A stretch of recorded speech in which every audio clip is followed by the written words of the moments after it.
It's an honor for the State Department to host the first ever ministerial to advance religious freedom. This event truly reflects President Trump's ironclad commitment to protecting this important liberty. I want to thank Vice President Pence for being here. I know him personally as a man of deep faith, and his dedication to defending religious freedom is unsurpassed. I also want to thank Ambassador Brownback from the great state of Kansas and the entire International Religious Freedom team for executing this vital mission and putting together this incredibly unique event. As the first ever event of its kind, we didn't know exactly what the response would be. Look around you. It's fantastic. The reaction has indeed been overwhelmingly positive. I want to announce right now we will do this again next year.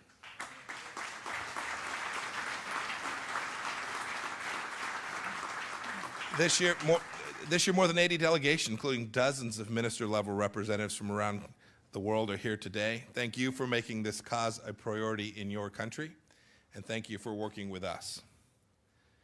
My own faith is of the greatest importance to me personally. As an American, I've been blessed with the right to live out what I believe without fear of persecution or reprisal from my government. I want everyone else to enjoy this blessing too. President Trump's unwavering commitment to religious freedom and the decision to hold this first ever religious freedom ministerial is not driven by my own personal story, but rather it is rooted in the American story. The Trump administration recognizes that religious freedom is fundamental American liberty, and this has been clear from the administration's earliest days and indeed the earliest days of our nation. The United States advances religious freedom in our foreign policy because it is not exclusively an American right. It is a God-given, universal right bestowed on all of mankind. 70 years ago, the Universal Declaration of Human Rights affirmed this when 48 nations declared that everyone has the right to freedom of thought, conscience, and religion. Vice President will speak more about this in a moment, but it bears repeating. Millions of people of all faiths are suffering every day. But the Trump administration will not be silent. As part of the State Department, the State Department will continue the good work it has already done for many years to ensure religious freedom. Right now, we remain in conversations with Turkey to bring home Pastor Andrew Brunson. The Vice President will speak more to this as well. I'm pleased to announce today that the Department is providing an additional $17 million of additional demining efforts in the Nineveh region in Iraq.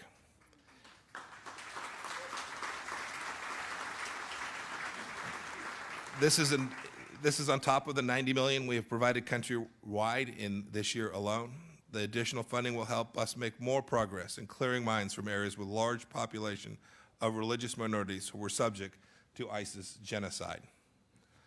On that note, I want to recognize the survivors of religious persecution who are with us here today. We honor your personal courage, your depth of conviction, and that you have done so in spite of great violence done to yourselves and to your families. God bless you.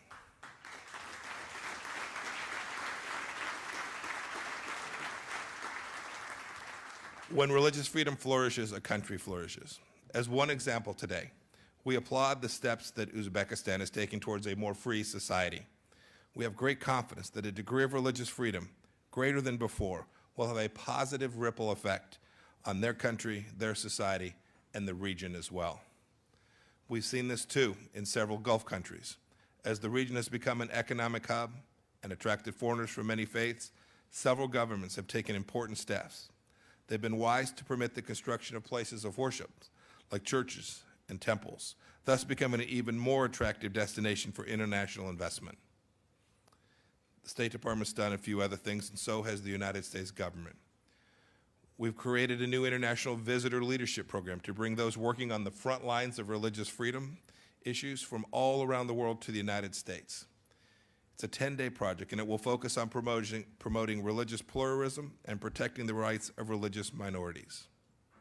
Second, in October, the State Department will host a 3-day accelerator workshop called Bold Line to support and scale innovative public-private partnerships that promote and defend religious freedom around the world. Third, we look forward to continuing the important work done today throughout the world. That's why we're finalizing commitments from several countries who are willing to host regional follow-up conferences on the topic of religious freedom. I want to thank each country that is prepared to help us host that. And finally, and perhaps most importantly, later today, we will release the Potomac Declaration and the Potomac Plan of Action. These documents reassert the United States' unwavering commitment to promoting and defending religious freedom. They recommend concrete ways the international community and governments can do more to protect religious freedom and vulnerable religious communities. And we will also be releasing several statements on specific countries, Burma, China, and Iran, and specific issues representing some of the greatest challenges to religious freedom in our world today. I'm very excited to close by introducing our keynote speaker. Throughout his years of public service, he has made it a priority to be a voice for the voiceless. His commitment to religious freedom assures men and women of all faiths they have a great friend and a champion in Vice President Mike Pence. Please join me in welcoming him now.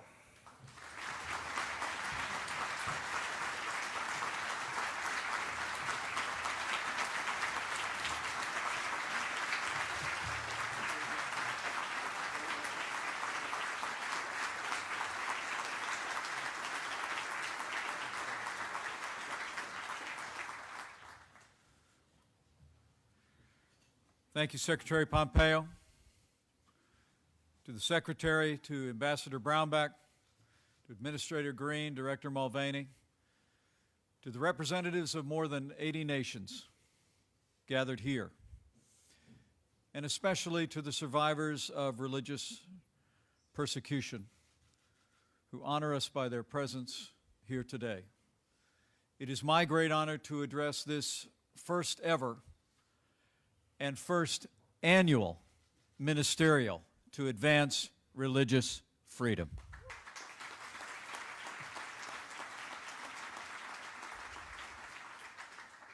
And I bring greetings from a champion of religious freedom.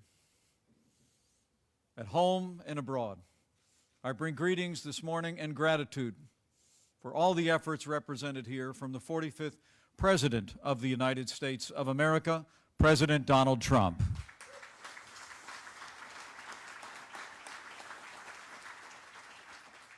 As President Trump has said on many occasions, the United States of America is a nation of faith, and religious freedom is a top priority of this administration.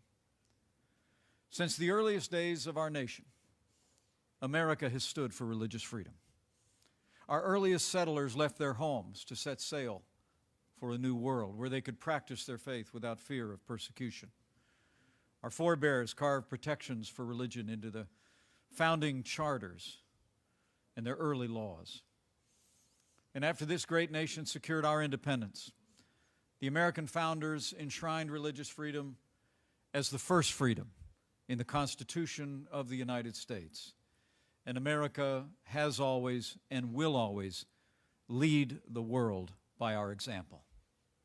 As our first president, George Washington, wrote in his famous letter to the Hebrew congregation in Newport, he said, and I quote, "The United States of America has given to mankind a policy worthy of imitation. For here, as he said, to bigotry no sanction, to persecution no assistance.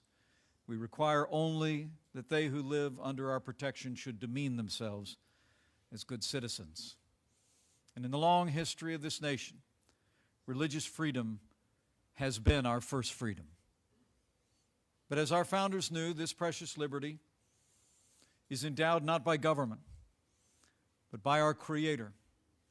And we believe that it belongs not just to the American people, but to all people so endowed.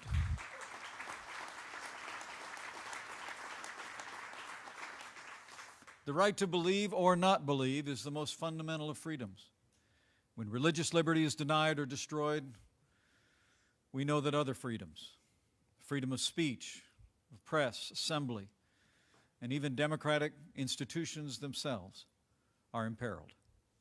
That's why the United States of America stands for religious freedom yesterday, today, and always. We do this because it is right, but we also do this because religious freedom is in the interest of the peace and security of the world. Those nations that reject religious freedom breed radicalism and resentment in their citizens. They sow the seeds of violence within their borders, violence that often spills over into their neighbors and across the world. And as history has shown too many times, those who deny religious freedom for their own people have no qualms trampling upon the rights of other people, undermining security and peace across the wider world. Let me single out a few great American leaders today for their efforts to advance religious liberty around the world. First and foremost, let me invite you to thank the United States Secretary of State, Mike Pompeo, for bringing together this historic ministerial.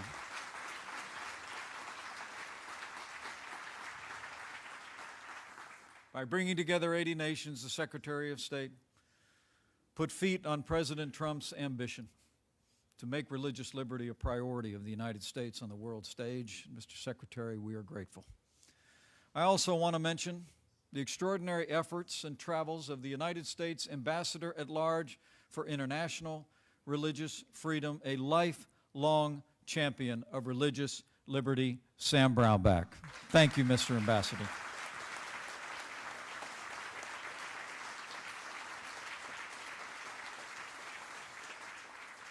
As the Secretary and Ambassador Brownback know, while the discussions that have taken place this week are promising, we have much work to do. For today, tragically, a stunning 83% of the world's population live in nations where religious freedom is either threatened or even banned. The victims of religious persecution face economic sanctions. They're often arrested and imprisoned. They're the target of mob violence and state-sanctioned terror.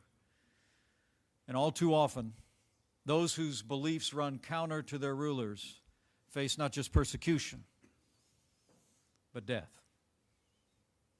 The list of religious freedom violators is long. Their crimes and oppressions span the width of our world. Here in our hemisphere, in Nicaragua, the government of Daniel Ortega is virtually waging war on the Catholic Church. For months, Nicaragua's bishops have sought to broker a national dialogue following pro-democracy protests that swept through the country earlier this year. But government-backed mobs armed with machetes and even heavy weapons have attacked parishes and church properties, and bishops and priests have been physically assaulted by the police. We're joined today by Father Raul Zamora, who shepherds a flock at Divine Mercy Church and is a hero of the faith. Last week, the Ortega government laid siege to his church after more than 200 students sought shelter there, and 2 students lost their lives. They joined the more than 350 courageous Nicaraguans who have died in the cause of freedom this year alone. Let me say to you, Father, our prayers are with you, and the people of America stand with you for freedom of religion and freedom in Nicaragua.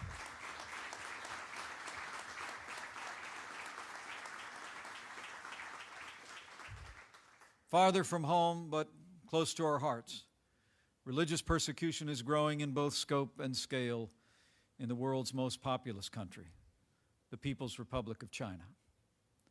The State Department's annual International Religious Freedom Report has labeled China as a religious freedom violator every year since 1999. Together with other religious minorities, Buddhists, Muslims, and Christians are often under attack. With us today is Kusho Goluk Jikme, a Tibetan Buddhist monk. For nearly 70 years, the Tibetan people have been brutally repressed by the Chinese government. Kusho was jailed and tortured after he spoke out against the Chinese rule in his homeland. While he escaped China, his people's fight to practice their religion and protect their culture goes on. I say to Kusho, we are honored by your presence and we admire your courage and your stand for liberty.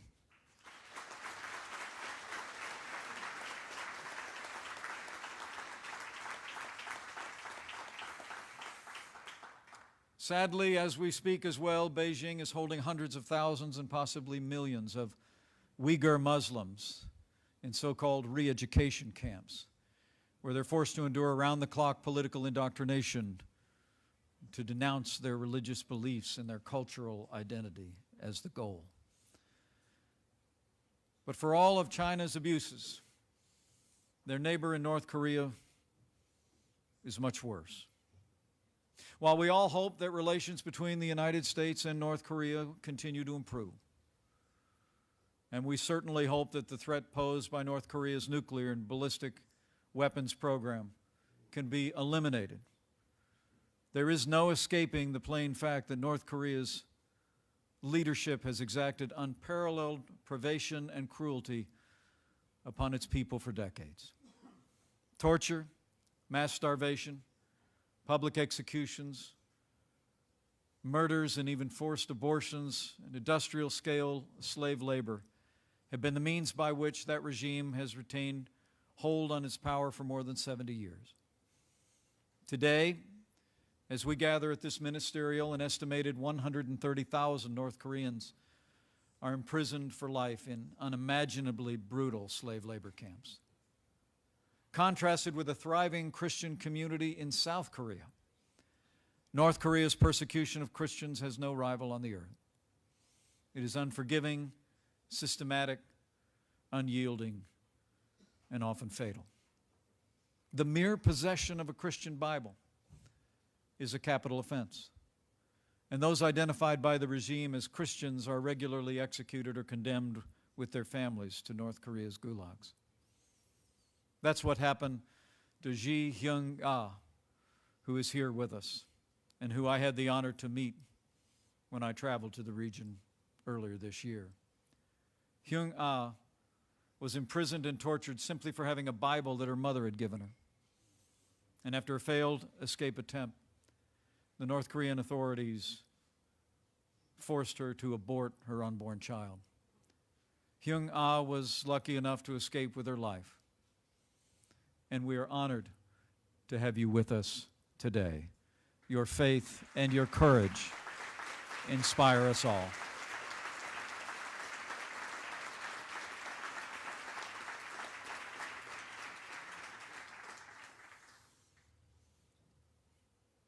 In Russia, more than 170,000 Jehovah's Witnesses face similar persecution to other countries around the world.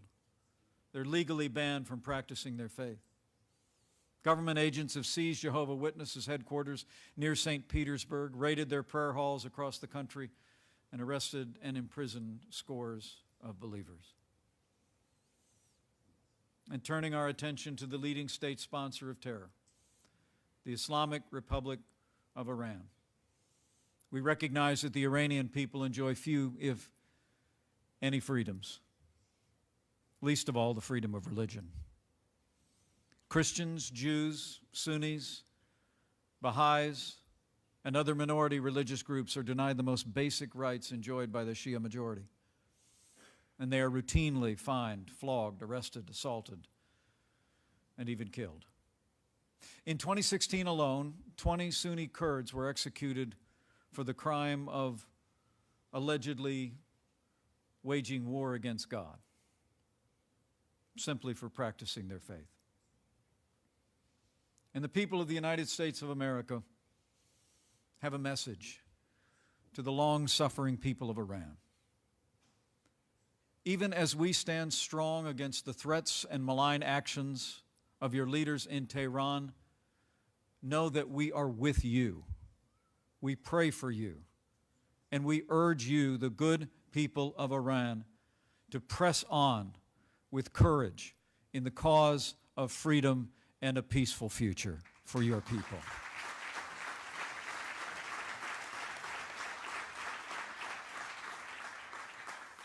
While religious freedom is always in danger in authoritarian regimes, threats to religious minorities are not confined to autocracies or dictatorships.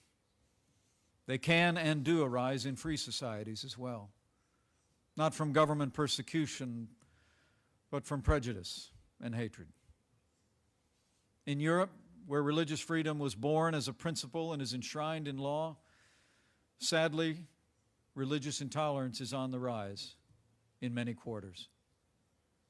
Just 70 years after the Holocaust, attacks on Jews, even on aging Holocaust survivors, are growing at an alarming rate. Last year, hate crimes against Jews hit a record high in the United Kingdom. And in the same period of time, there were an average of nearly 4 attacks against Jews every day. In France and Germany, things have gotten so bad that Jewish religious leaders have warned their followers not to wear kippas in public for fear that they could be violently attacked. And in too many cases, that's exactly what's happened. From the 2012 murder of 4 small children outside their Jewish school in Toulouse to the 2016 terrorist assault on a Paris kosher supermarket, the world has watched in horror as these attacks on Jewish people have taken place. It is remarkable to think that within the very lifetimes of some French Jews, the same French Jews that were forced by the Nazis to wear identifiable Jewish clothing, that some of those same people are now being warned by their democratic leaders not to wear identifiable Jewish clothing. These acts of violence and hatred and anti-Semitism must end.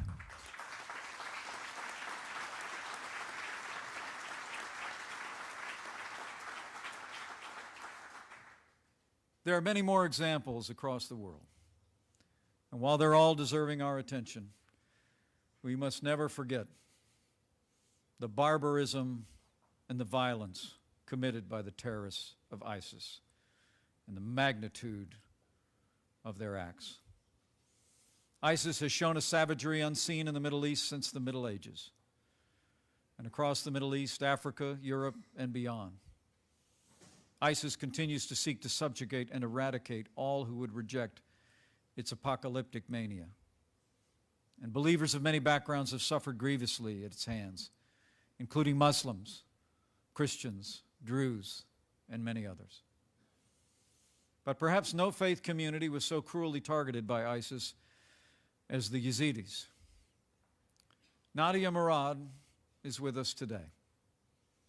4 years ago, the butchers of ISIS entered her village and slaughtered more than 600 Yazidi men and boys, including 6 of Nadia's brothers and stepbrothers. Then they stole Nadia away and all the young women and subjugated them to the most degrading form of human slavery. Nadia was brutalized by ISIS fighters during her captivity. She was only able to escape because her captor left a door unlocked, and a neighboring family hid her until she could be smuggled to safety. But too many of her Yazidi sisters weren't so lucky. And thousands of Yazidis remain missing to this day or in ISIS captivity. To Nadia, I say, we are honored by your presence. We are inspired by your courage. In the United States of America, I promise you, will always call ISIS brutality what it truly is. It is genocide, plain and simple.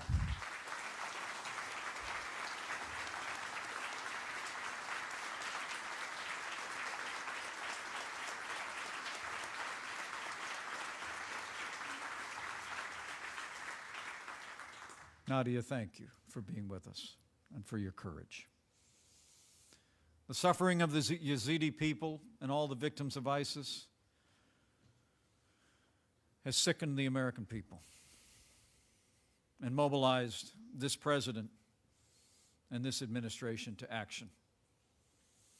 From the very first days of this administration, President Trump directed our military to take decisive action along with our coalition partners to confront ISIS. And thanks to the courage of our armed forces, I am proud to report that ISIS is on the run, their caliphate has fallen, and I promise you we will not rest or relent until ISIS is driven from the face of the earth.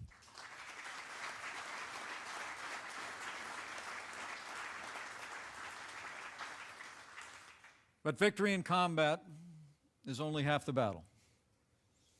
That's why our administration has already devoted more than $110 million to support persecuted religious communities to rebuild across the Middle East.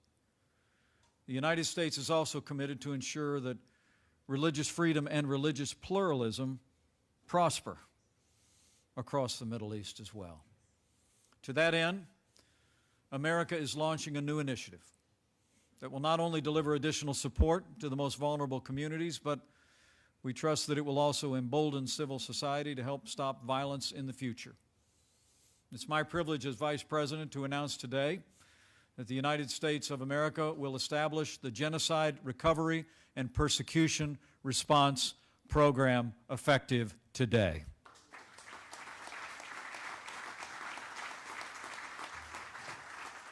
Under this new program, the State Department and the U.S. Agency for International Development will closely partner with local faith and community leaders to rapidly deliver aid to persecuted communities, beginning with Iraq. Crucially, this support will flow directly to individuals and households most in need of help. And this program will bring together funding not only from the United States government, but from the vast network of American philanthropists and believers who share our desire to support our brothers and sisters in faith as they rebuild after years of suffering and war. America will help the victims of ISIS reclaim their lands, rebuild their lives, and replant their roots in their ancient homelands so that all religions can flourish once again across the Middle East and the ancient world.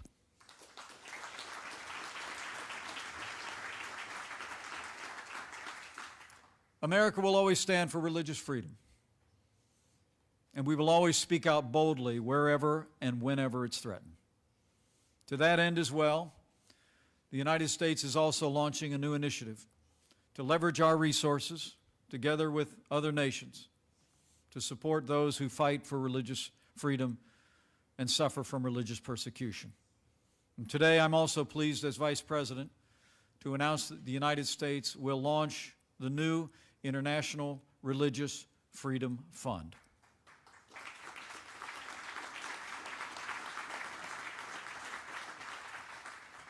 America is proud to launch and support this program, and we're earnest in our appeal to all the nations gathered here and around the world that you might join us in this fund. Together we will champion the cause of liberty as never before, and I believe that our combined leadership will make a difference for freedom of faith for generations to come. We will never lose sight of the true importance of religious freedom. It's about beliefs. It's about faith, discovering truth, the ability to live out that truth in one's life. It's also about community and communal responsibility. It's about the inalienable right to believe what we wish and not be disturbed for that belief. It is, in a very real sense, the first freedom of everyone in the world. To all the victims of persecution who are here with us today, many of whose stories I've had the opportunity to tell, and those that I have not know this, we are with you. The people of the United States are inspired by your testimony and your strength and your faith, and it steels our resolve to stand for your religious liberty in the years ahead. But as we gather today, there's one victim of religious persecution that bears mentioning as well. A victim of persecution who is not with us, an American named Pastor Andrew Brunson. Pastor Andrew Brunson is an American citizen who's lived in Turkey for more than 2 decades, raising his family there, sharing the gospel of Jesus Christ faithfully in his ministry. In 2016, Pastor Brunson was arrested by Turkish authorities as part of a massive crackdown following a failed coup attempt. Tens of thousands of journalists, activists, judges, army officers, teachers, and others were arrested and remain imprisoned to this day. Pastor Brunson was imprisoned without being charged for more than a year. And when the Turkish government finally indicted him, they accused him allegedly of dividing and separating Turkey by simply spreading his Christian faith. Pastor Andrew Brunson is an innocent man. There is no credible evidence against him. Our entire administration has worked tirelessly to secure Pastor Brunson's release. Yesterday, Turkey released Pastor Brunson from prison, only to place him under house arrest. This is a welcome first step, but it is not good enough.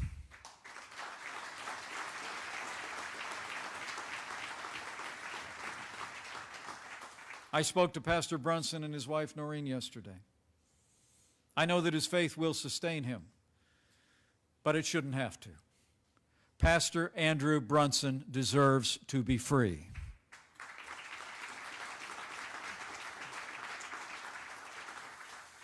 Today we're honored to be joined by a member of his family, his daughter Jacqueline. To Jacqueline, I promise you, as I told your father yesterday, President Trump and I will continue to fight to secure your father's full release until he is restored to your family and returns to the United States of America.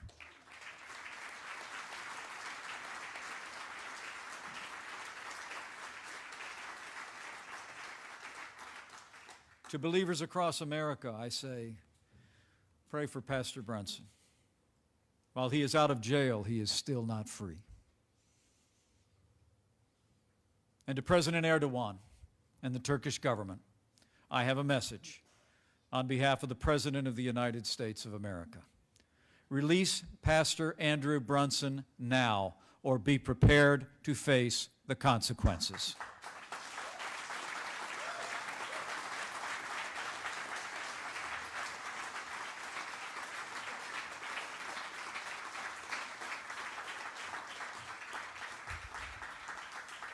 If Turkey does not take immediate action to free this innocent man of faith and send him home to America, the United States will impose significant sanctions on Turkey until Pastor Andrew Brunson is free.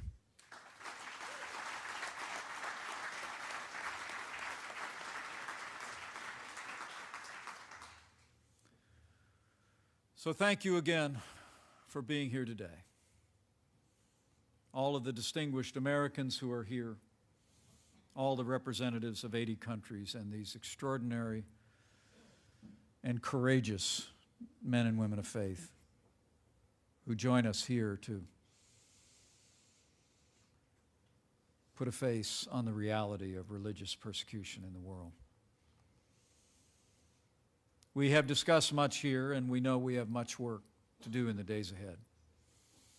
But as we labor, I think we can take confidence from what we have heard in this place and the determination of the nations gathered here to advance the cause of religious liberty. Our cause is just. We're advancing the first freedom that is essential to the people of all of our nations and to the world. In America, we prove every day that religious freedom buttresses all other rights. It provides a foundation on which a society can thrive. Here in America, believers of all backgrounds live side by side, adding their unique voices to the chorus of our nation, proving that religious freedom means not only the right to practice one faith, it lays a foundation for boundless opportunity, prosperity, security, and peace. The American people will always cherish religious freedom. And we will always stand with people across the world who stand for their faith. So today I want to close with faith. Faith in the good people of this nation of faith, the United States of America, who from our founding have cherished that foundation of belief and cherish it still. Faith in our president, whose deep commitment to religious liberty at home and abroad has been evident every day of this administration. Faith in all of you, the nations represented here, and your renewed commitment to the cause of religious liberty in your nations and around the world. And I also close with faith that from this renewed beginning today, we will make progress on behalf of religious liberty in the years ahead. My faith ultimately comes from what's in my heart and in the ancient words inscribed on our Liberty Bell, displayed in Philadelphia. The words of the ancient text of Leviticus that read, "Proclaim liberty throughout all the land and unto all the inhabitants thereof." We've done it throughout our history. And I know that as each one of us renew our commitment to proclaim liberty throughout all of our lands, that freedom will prevail. For as the Bible tells us, where the Spirit of the Lord is, there is liberty.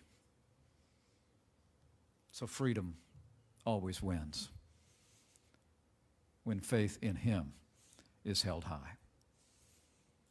So thank you all. Thank you for your leadership. Thank you for your partnership. May God bless you and your nations. May God bless all who yearn for freedom and labor beneath persecution. And may God bless the United States of America.